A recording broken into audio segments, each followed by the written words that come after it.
Por la señal de la Santa Cruz de nuestros enemigos, líbranos, Señor Dios nuestro. En el nombre del Padre, y del Hijo, y del Espíritu Santo. Señor mío y Dios mío, creo firmemente que estás aquí, que me ves, que me oyes. Te adoro con profunda reverencia. Te pido perdón de mis pecados y gracia para hacer con fruto este rato de oración. Madre mía Inmaculada, San José, mi Padre y Señor, Ángel de mi guarda, interceded por mí. La antífona de entrada de la misa de hoy nos recuerda que somos hijos de Dios gracias a Jesucristo y gracias al sí de nuestra Madre la Virgen. Dice así la antífona: envió Dios a su Hijo, nacido de mujer, para que recibiéramos la adopción filial. En este ser y sabernos hijos de Dios está el fundamento de la valentía y de la audacia de los cristianos. Ahí está el fundamento de nuestra ausencia de miedo ante la vida, de nuestra visión esperanzada y optimista de todo lo que nos sucede o nos puede suceder, porque sabemos que nada es fruto del azar o de la casualidad, ni mucho menos de un castigo, sino que todo responde al amor de nuestro Padre Dios que gobierna el mundo y las personas. Es decir, todo responde al amor de un Dios que se ha hecho hombre para compartir nuestras penas y aliviarlas, para cargar con nuestros pecados y hacerlos desaparecer en el madero de la cruz.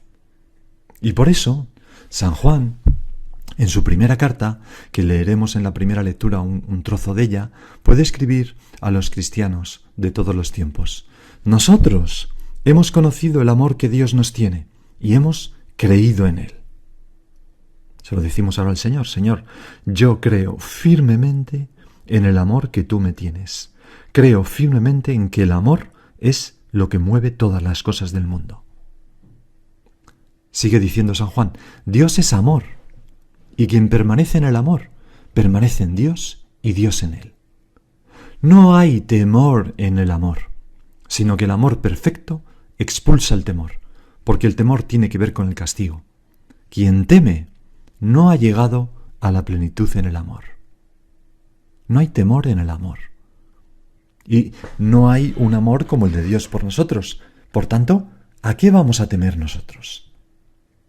¿Por qué temer? ¿Al futuro? ¿A no sé yo qué?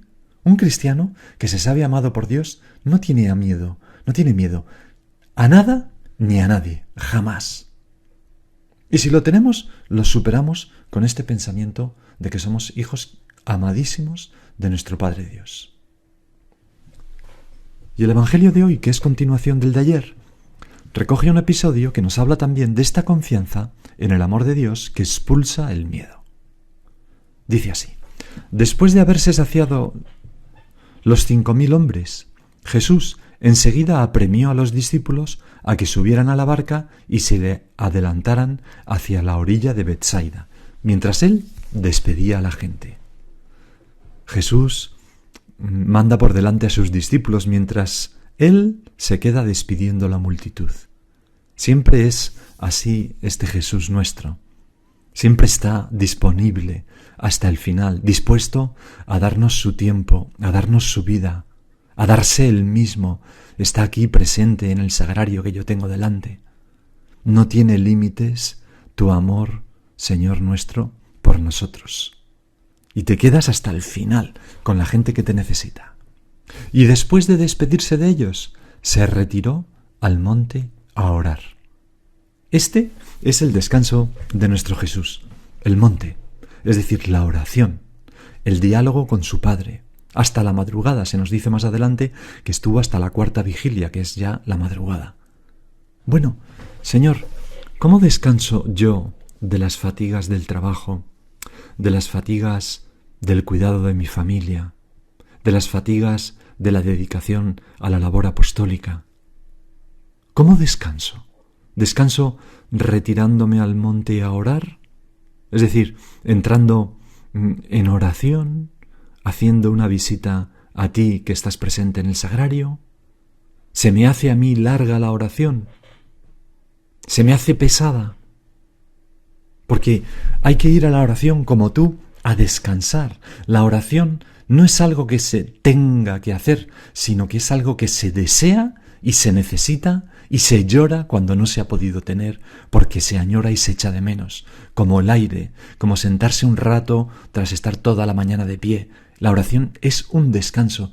Tenemos que conseguir que la oración sea para todos nosotros un descanso. No porque no hagamos nada, que ponemos esfuerzo de nuestra parte, pero sí porque nos rehace por dentro, nos descansa, nos mete en tus manos y en tu corazón, Señor. No sé quién ha metido en la cabeza de los cristianos esa idea de que la oración es algo costosísimo que hay que quitarse de encima, hacerlo cuanto antes para ya tenerlo hecho. Jesús, tú no eras así, sino que después de estar todo el día volcado con la gente, te retiras al monte a orar, es decir, a hablar entrañablemente con tu Padre. Y Jesús, en lo alto del monte, solo, orando al Padre hasta bien entrada la noche, es un ejemplo para todos nosotros, tantas veces ciegos para saber dónde está nuestro descanso. Y desde allí Jesús contempla a los suyos. Desde la altura de la oración, del diálogo con el Padre, nos contempla a ti y a mí. Y sigue diciendo el Evangelio de Marcos: llegada la noche, la barca estaba en mitad del mar y Jesús solo en tierra. Qué hermosísima estampa, Señor. Tú, en diálogo con el Padre, quizás hablando de nosotros, de tus discípulos, contemplando desde lo alto la barca de tu iglesia o la barquichuela de mi pobre vida, agitada por tantas tormentas. A veces parece que estamos solos, pero no es así. Hay alguien que nos ama, que nos ve, que vela sobre nosotros, que está en las alturas, y es Jesucristo. Protege nuestro avance en la vida. Ninguna familia, ninguna persona, jamás la Iglesia está sola. Cristo, junto al Padre, nos ve. Y en esa barca vamos tú y yo, dóciles al mandato del Señor. ¿Con qué esfuerzo? Que nos dijo: cruzad a la otra orilla. Salimos de una orilla, nacemos y vamos a la otra orilla, a la muerte. ¿Y con qué esfuerzo tenemos que remar en nuestra vida? No es fácil remar contra el viento, contra las dificultades. Parece que no se avanza. Las olas lo inundan todo. A veces hago agua yo mismo en mi barca porque tengo pasiones, flojeras. ¿Para qué seguir? Podemos pensar. Incluso podríamos pensar, si estuviera el Señor en la barca como aquella otra vez: Señor, si yo te tuviera más cerca, si te sintiera más cerca, sería más fácil esta singladura de mi vida. Pero nos equivocamos. El Señor está cerca, cerquísima, muy cerca. Contempla nuestros esfuerzos, nuestras luchas. Es como nuestro Homero que está cantando en el cielo nuestras gestas. Nada le es indiferente, nada nuestro. Y aunque nos deje remar, nos mira con alegría y no nos abandona nuestra suerte, sino que acude cuando lo considera conveniente y necesario. Porque dice Marcos que, viéndolos fatigados de remar, porque tenían viento contrario, a eso de la cuarta vigilia, es decir, de madrugada, fue hacia ellos andando sobre el mar e hizo ademán de pasar de largo. Jesús, ¿nos ves remar contra el viento? ¿Nos dejas perseverar? Pero, como velas sobre nosotros, acudes a ayudarnos andando sobre el mar si hace falta, es decir, pasando por encima de las dificultades que parecen insuperables, y haces un milagro grandísimo. Así, Señor, acudes tú a las necesidades de nuestras familias, de nuestros apostolados, cuando ponemos todo de nuestra parte, es decir, remar hasta bien entrada la noche, aunque a veces hagas ademán de pasar de largo para que gritemos con más fuerza, te pidamos con más fuerza. ¿Qué fue lo que hiciste en esta ocasión? Dice Marcos que Jesús, andando sobre el mar, hizo ademán de pasar de largo. Ellos, viéndolo andar sobre el mar, pensaron que era un fantasma y dieron un grito, porque todos lo vieron y se asustaron. Gritos de miedo en la barca. Se asustan de lo que no comprenden. Tienen miedo a Dios, curiosamente, que viene en su ayuda con la solución del problema. Y se equivocan porque ven fantasmas, temores imaginarios, cosas que no son reales, que no existen. No sé si recuerdas aquel grupo argentino tan gracioso, ¿no? Les Luthiers. Tenían muchos sketches cómicos y había uno de ellos en que decían: a los niños no hay que hablarles de brujos, ogros, temibles personajes imaginarios. Llegado el caso, señora, háblele de algo más real, un lobo, una araña, una buena víbora, ¿no? Bueno, pues a veces nosotros nos vamos con cosas fantasmas que no son reales. Y incluso a veces, Señor, ocurre que tú sales a nuestro encuentro de una manera que no comprendemos, que no esperamos, nos dices algo, nos pides algo, nos mandas algo que no esperamos y nos llenamos de miedo, porque nos falta esa fe profunda en tu amor por nosotros. Y por eso San Juan Pablo II empezó su pontificado con estas palabras, ¿no? No tengáis miedo, espalancate a porta, no tengáis miedo, abrid las puertas a Cristo. A veces, Señor, nos entra miedo a darte, miedo a la locura de entregarnos, miedo a hablar de ti, miedo a hacer un curso de retiro, qué sé yo. Y son fantasmas, es al revés. Si eso es lo que nos va a llenar de alegría, es Jesús. Es Jesús el que viene a nosotros. O en una contradicción que nos cuesta, en algo que nos ha humillado. Si es el Señor el que nos manda esas pequeñas humillaciones o esos sufrimientos para hacernos, porque nos quiere purificar, nos quiere hacer ganar el cielo. Señor, que yo no vea fantasmas. A veces el Señor nos pide, pero porque nos va a dar mucho más. Recuerdo hace ya tiempo una chica que ante el redescubrimiento de su vocación, de su llamada, una vocación que ya había sentido anteriormente, pero en aquella otra ocasión sintió miedo y huyó, pero esta vez, en cambio, era distinto y la cogió con gozo, y entonces escribió una pequeña poesía para expresar todo ese camino suyo. Decía: tenía ilusión, pero el sueño se desvaneció. Dormido quedó en lo más profundo de mi corazón. Dios volvía a mi encuentro, ni creerlo podía, no entendía ni quería. Era realidad sin cuento.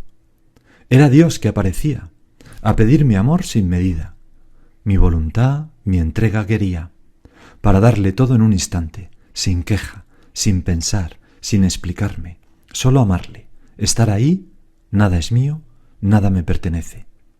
Que todo pasa, aquí nada queda, solo el amor derramado, el mío por él y el suyo por mí, que siempre es más fuerte. Pues es muy bonito pensar esto, que el Señor,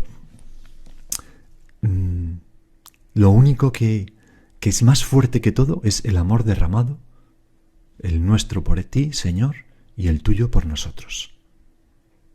Pero sigamos con la escena del Evangelio, ¿no? Después de esa sencillez de los apóstoles que se asustan y que obliga a Jesús a calmarles, les dice Marcos que él habló enseguida con ellos y les dijo: ánimo, soy yo, no tengáis miedo. Y es muy bonito, Señor, que esta palabra enseguida, statim en latín, igual que cuando los discípulos dejaron las redes para seguirte a ti, que se dice statin, inmediatamente. Pues el Señor no se retrasa en socorrerlos y en calmarlos, porque tiene, Señor, un corazón lleno de bondad y comprensión. También a nosotros la imaginación y la fantasía nos pueden contar, o jugar, mejor dicho, malas pasadas cuando estamos bregando duro en la iglesia, en la familia, en la vida, pensar que estamos solos y condenados al fracaso y no reconocer a Jesús, que nos acompaña a distancia y que pasa más cerca de lo que pensamos de nosotros. No hemos de temer nada si tenemos al Señor a la vista, aunque nos parezca otra cosa, un fantasma. Si logramos hacerle subir a nuestra barca, a nuestra alma, a nuestra familia, a nuestro hogar, a nuestro apostolado, Jesús, socorro. Con nuestra oración está todo resuelto. Ánimo, soy yo, no tengáis miedo, nos dirá el Señor. Cuando cuenta Mateo esto, dice una expresión ligeramente distinta. Dice: tened confianza, soy yo, no tengáis miedo. Y don Fernando Cáriz, en ese libro maravilloso que ha escrito de A la luz del Evangelio, que son escenas del Evangelio comentadas en su oración, ¿no? Pues comenta precisamente esta frase de Mateo: tened confianza, soy yo, no tengáis miedo. Y dice: solo el amor, que es omnipotente, puede ser el fundamento de una alegría sin miedo. Unas palabras de Joseph Ratzinger, que repiten la idea con la que hemos empezado esta oración. Cuando la alegría es demasiado humana, lleva siempre mezclado algo de temor, al menos el temor de que esa alegría pase. Puede suceder, sucede a veces de hecho, que incluso la alegría sobrenatural del encuentro con Cristo vaya acompañada del temor, de un cierto miedo a la propia pequeñez, del temor a olvidarnos del fundamento de la alegría, que no es otro que el amor que Dios nos tiene. Y empezamos como a ver fantasmas. Propósito: sobrenaturalizar todas las alegrías, y especialmente la alegría habitual que echa fuera todo temor, y recuperar así la alegría de los hijos de Dios, que es confianza plena en Él, sin miedos.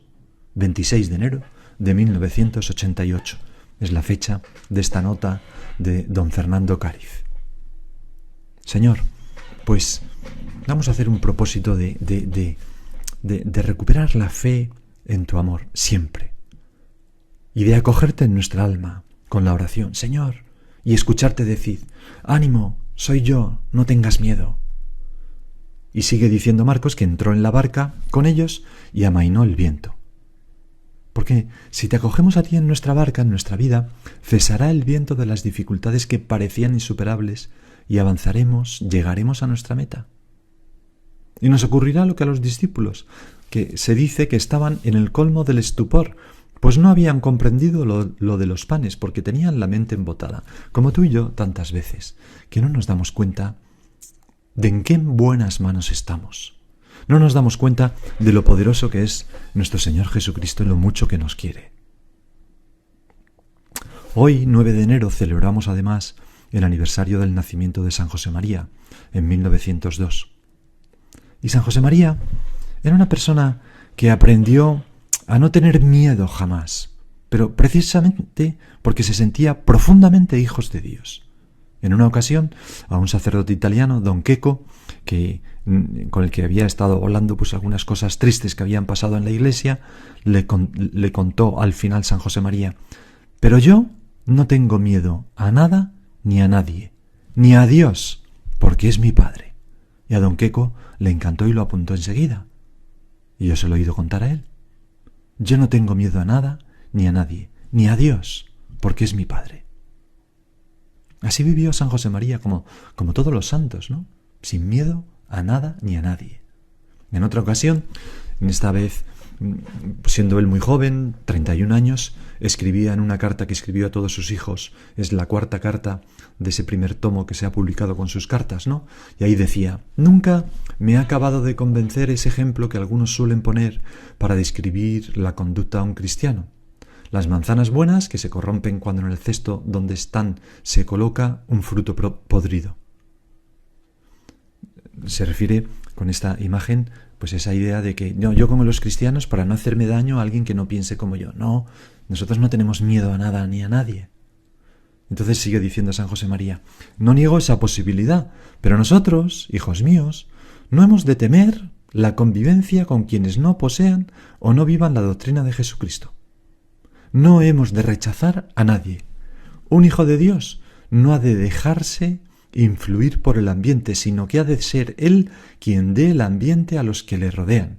Nuestro ambiente, el ambiente de Jesús, Señor nuestro, que convivía con los pecadores y les trataba. Y nosotros, Señor, queremos vivir también así, sin miedo a nadie, a ningún ambiente. Un cristiano puede estar a gusto en cualquier parte, porque tiene ese trato interior, ese alma contemplativa que le hacen estar seguro en las manos de su Padre de Dios y no salir de ahí y sentirse pues como protegido, con fuerza, a gusto entre los demás hijos de Dios. Y San José María, que vivía con esta ausencia de miedo, pues tuvo que aprenderlo. En una de sus biografías se cuenta que el Señor le había dotado de joven sacerdote de una gran paz interior y cierta valentía física, ¿no? Inconcebible. Pero para confirmar que aquello era un don de Dios, San José María contaba en sus apuntes íntimos que en una ocasión pues empezó a tener como un miedo que no podía dominar. Era un miedo fisiológico, un poco infantil. Concretamente era el miedo a estar de noche a oscuras en la iglesia. Esto ocurría en 1930 en el Patronato de Enfermos. Y era un miedo tonto, pero que no podía remediar, porque el temor pues es irracional y le impedía acercarse de noche al sagrario. Y entonces escribe en sus apuntes íntimos San José María: hasta que una noche, al volver de la academia, donde daba clases, tuve una moción interior. Ve, sin miedo. Ya no tendrás miedo. Se refiere a que fuera al sagrario de noche. No es que oyera esas palabras, las sentí, esas o muy parecidas. Desde luego fue ese concepto. Fui a la iglesia oscura, solo a la luz del sagrario, hasta el sagrario. Apoyada la frente en el altar, no he vuelto a sentir más miedo. Pues, Señor, te pedimos que nos concedas a nosotros también ese don de estar libres del miedo, porque confiamos enormemente en ti. Vamos a acudir a nuestra Madre. Ella sí que se fió de Dios durante toda su vida. Y nosotros nos fiamos ahora de la Virgen. Sus brazos guían nuestros pasos. San José María escribió un punto en Camino, el 498, que decía: todos los pecados de tu vida parece como si se pusieran de pie. No desconfíes. Por el contrario, llama a tu Madre, Santa María, con fe y abandono de niño. Ella traerá el sosiego a tu alma. Y en otro punto, el 514, decía: confía, vuelve, invoca a la Señora y serás fiel.